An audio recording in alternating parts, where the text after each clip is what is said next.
Now on to one of our other big stories. The king of pop has died. Michael Jackson, presumed dead, has reportedly been spotted alive at 65. What if his tough childhood, shaped by his father's strict rules and his mother's loving care, held the key to this unbelievable twist? Could it explain the shocking events that followed? Is the king of pop really back? Early life and family hardships. 9 children, a cramped 2-bedroom house, and a relentless pursuit of musical success. This was the backdrop for one of the most famous families in entertainment history. Michael Jackson's childhood was far from typical. Raised in a strict, hard-working household in Gary, Indiana, Michael and his siblings were shaped by the tension between discipline and affection, love and pain. These powerful words, spoken by Michael Jackson when he accepted the Grammy Legend Award in 1993, speak to the heart of his early life. While many people associate his name with music and fame, Michael's childhood was filled with struggles, sacrifice, and a profound sense of loss.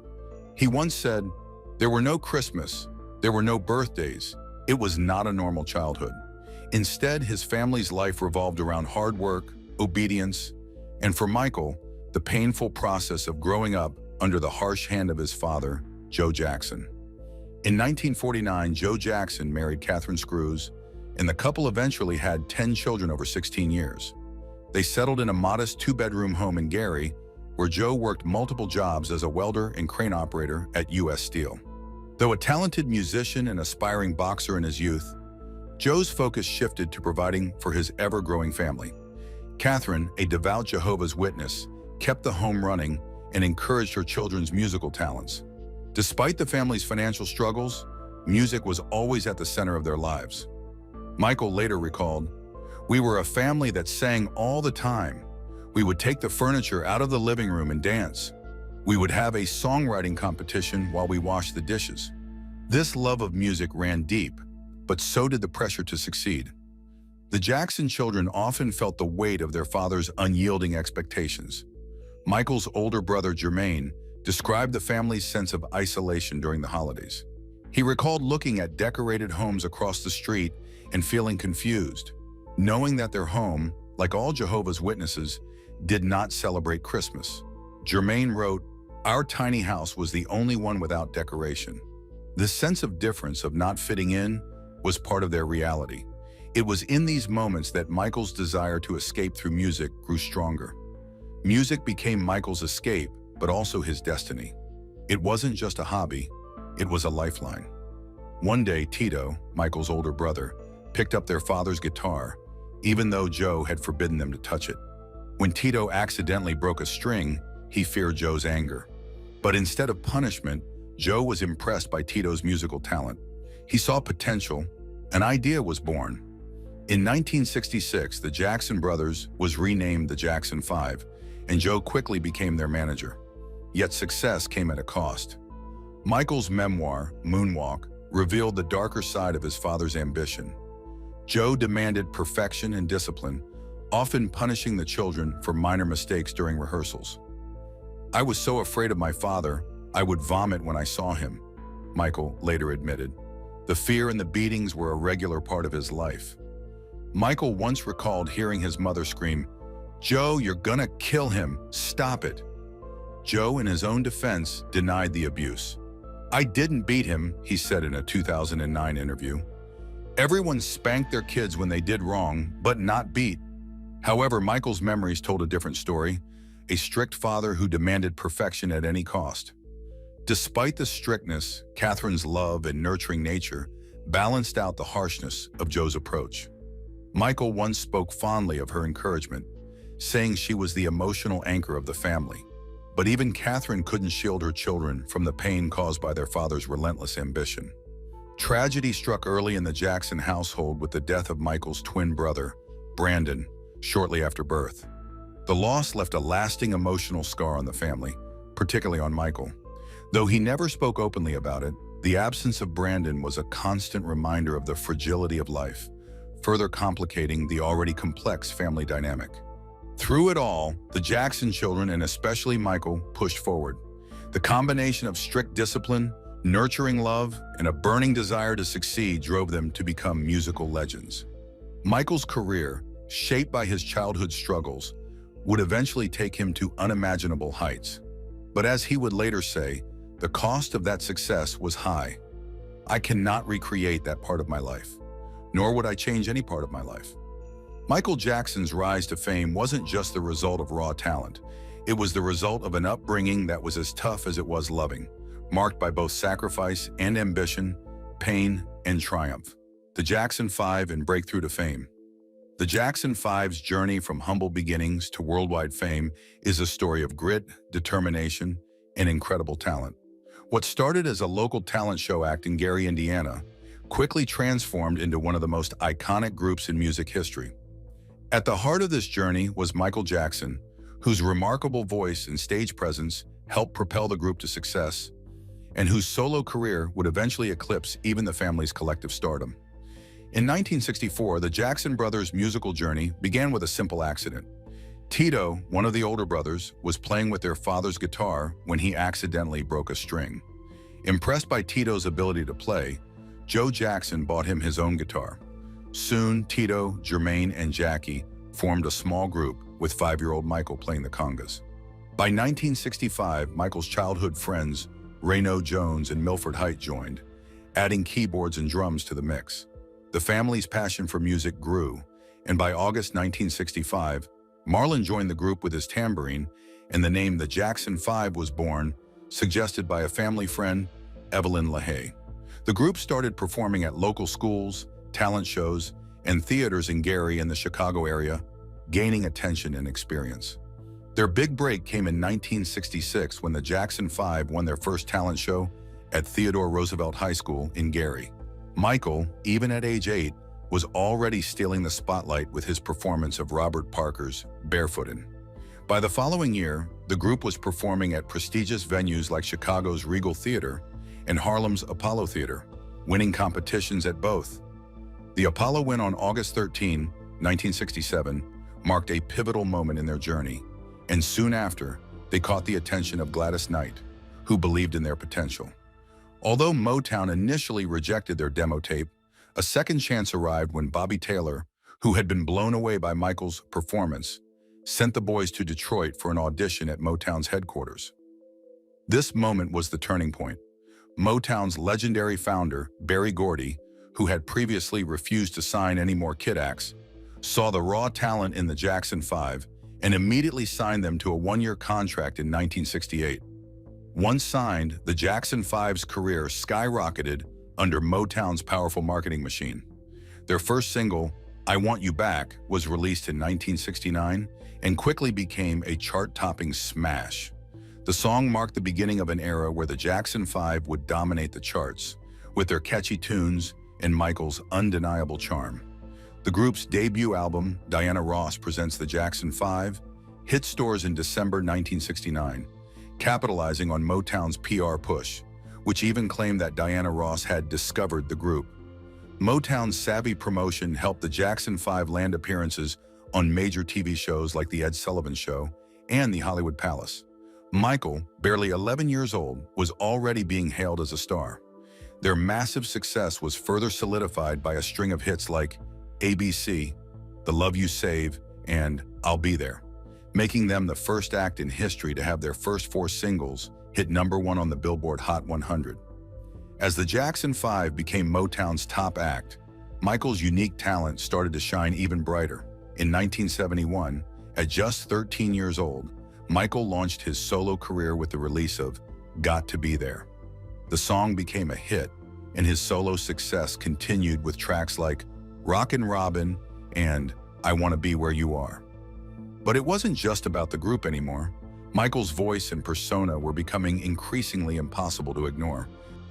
While the Jackson 5's popularity surged, there were struggles behind the scenes. As the group's contracts and creative direction became a point of tension with Motown, Joe Jackson began negotiating with other labels to secure better deals for his sons.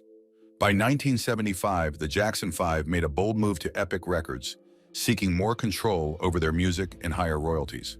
Jermaine chose to stay with Motown, and Randy, the youngest brother, replaced him. Under their new label, the group rebranded as The Jacksons and began to experiment with their sound. Their first album under Epic, Destiny, 1978, featured the smash hit Shake Your Body, Down to the Ground, written by Michael and Randy. This new sound was a departure from their earlier Motown hits, showcasing a more mature, disco-inspired style that resonated with fans worldwide. But it was clear that Michael was destined for even greater things. By the 1980s, his solo career had taken off with the release of Thriller, an album that would go on to become the best-selling album of all time. The Jacksons continued to make music, but Michael's soaring solo career, combined with the friction within the group, marked the beginning of the end for the Jackson 5 era. The Jackson 5's journey from local talent shows to Motown stardom is a testament to their hard work, resilience, and incredible talent, especially Michael, whose star would only continue to rise. Despite the challenges, their story remains one of the most remarkable in music history: the transformation. In 1978, Michael Jackson made a bold move by starring alongside Diana Ross in The Wiz, a reimagined version of The Wizard of Oz featuring black actors. The film didn't just introduce Jackson to new audiences, it also earned him his first Grammy nomination for his performance on Ease On Down the Road. This marked the beginning of his journey away from being just a teen idol and toward becoming a global superstar. The pivotal moment came in 1979 with the release of Off the Wall, Michael's first solo album under Epic Records. Produced by the legendary Quincy Jones, the album was a massive success, propelling Michael into the spotlight as a solo artist. With hits like Don't Stop Till You Get Enough and Rock With You, Off the Wall showcased Jackson's unique energy and versatility, blending disco, R&B, and pop in a way that set new standards in the industry. The album sold over 20 million copies worldwide and earned Michael his first Grammy for Best R&B Male Vocal Performance. But despite its success, Michael felt snubbed when Off the Wall didn't receive more Grammy nominations, especially for Album of the Year. This disappointment fueled his determination to make an even bigger statement with his next album. That statement came in 1982 with the release of Thriller. It wasn't just an album, it was a cultural phenomenon. With Thriller, Michael took everything he had learned from Off the Wall and pushed it to new heights. He collaborated once again with Quincy Jones, but this time the stakes were higher. The result was an album that redefined pop music, featuring iconic tracks like Billie Jean, Beat It, and Thriller. The album was a worldwide smash, selling more than 65 million copies and winning an astounding 8 Grammy Awards in 1984, including Album of the Year. For Michael, Thriller wasn't just about the music, it was about breaking barriers. One of the most iconic moments in music history came when Jackson debuted his trademark moonwalk during a performance of Billie Jean at Motown 25, Yesterday, Today, Forever. This TV special, celebrating Motown's 25th anniversary, captured Jackson's electrifying performance and cemented his place as the king of pop. The moonwalk became his signature move, and it was here that Michael truly transitioned from a talented artist to a global cultural icon. The performance wasn't just about music, it was about creating a moment that would be etched in pop culture forever. Thriller wasn't just about breaking sales records, it also broke down racial barriers in the music industry. The music video for Billie Jean became one of the first to be played regularly on MTV, a platform that had historically been slow to embrace black artists. Michael's presence on MTV helped change the face of music television, making it a space where artists of all backgrounds could shine. By 1984, Michael had already been crowned the King of Pop, a title that only grew stronger with each new achievement. The Victory Tour with his brothers that year was a huge success, but Michael was already a star in his own right, with his own career taking precedence. The following year, he co-wrote We Are the World with Lionel Richie, a charity anthem that raised millions for famine relief in Africa. In the years that followed, Jackson kept breaking new ground. His album Bad, released in 1987, produced 5 chart-topping hits, including the title track and Man in the Mirror, while the music video for Leave Me Alone addressed the growing tabloid scrutiny around his personal life. It was around this time that Jackson started retreating into his Neverland Ranch, a place that would become synonymous with his eccentricities. But even as rumors swirled about his reclusive lifestyle, Michael remained at the top of the pop world. Michael's dominance continued with 1991's Dangerous, which featured a new sound thanks to the influence of New Jack Swing producer Teddy Riley. The album was another commercial success, solidifying Jackson's place at the top of the pop music hierarchy. His follow-up, History, Past, Present, and Future, Book 1, 1995, showcased his ability to blend hits with new material, while also marking a point of reflection on his remarkable career. While the Jackson 5 were inducted into the Rock and Roll Hall of Fame in 1997, Michael was also inducted as a solo artist in 2001, a testament to his immense influence on music and culture. From his game-changing albums Off the Wall and Thriller to his groundbreaking performances, Michael Jackson's journey from a teen star to the king of pop was nothing short of legendary. Is Michael Jackson still alive in 2024? The question of whether Michael Jackson is still alive in 2024 continues to spark curiosity and debate. Since his sudden death in 2009, rumors and conspiracy theories have flooded the internet, with many believing that the king of pop faked his death to escape the pressures of fame. Could Michael Jackson really still be out there? How his legacy fuels this ongoing speculation. On June 25, 2009, the world was shocked when news broke that Michael Jackson had passed away at the age of 50. His death was ruled a homicide caused by an overdose of the drug propofol, administered by his doctor, Conrad Murray. But was it really as simple as that? Almost immediately, people began questioning the circumstances of his death, suggesting that Jackson may have staged it to get away from the relentless media attention and personal struggles. As soon as Jackson passed away, rumors started circulating. Some believed he had faked his death to escape financial troubles, while others thought he was just tired of the constant scrutiny. Was Jackson's death more than just a tragic accident? Theories gained even more traction when people claimed to have spotted the singer in different places around the world, suggesting that he wasn't really gone. These theories have been fueled by the emotional connection his fans have to him, with many simply refusing to believe that their idol was no longer alive. Fans who support the idea that Jackson faked his death point to various pieces of evidence that they believe support the theory. For example, some report seeing Jackson in places like Brazil or London long after his funeral. Others point to hidden messages in his music videos or suggest that mysterious symbols in his work hint that he's still alive. Could these be real clues or just wishful thinking? During his memorial service, some fans thought they saw signs that Jackson might be alive. Was this simply coincidence or something more? And with social media making it easier than ever to share these theories, it's no wonder these ideas continue to spread. Social media is turning these theories into something much bigger. The media also played a huge role in shaping the public's view of Jackson's death. The endless coverage, sensational headlines, and 24-hour news cycle only added to the confusion. As conspiracy theories grew, outlets continued to run stories, often adding new layers to the mystery. Social media platforms like Twitter, Instagram, and YouTube gave fans a space to share sightings, videos, and evidence, keeping the idea of Jackson's survival alive. The idea that Michael Jackson could still be alive speaks to something deeper: the bond between an artist and their fans. His music and message connected with millions of people around the world. It's not just about the music, it's about the legacy he created. Jackson's influence was immense, and the thought of him still being out there gives fans a sense of hope and connection to something bigger than themselves. Whether or not the conspiracy theories are true, one thing is clear: Michael Jackson's legacy lives on. His music continues to inspire, and his impact on culture is undeniable. Perhaps his greatest achievement is the way his art continues to shape the world, keeping his spirit alive in the hearts of fans everywhere. The question remains, is Michael Jackson still alive in 2024?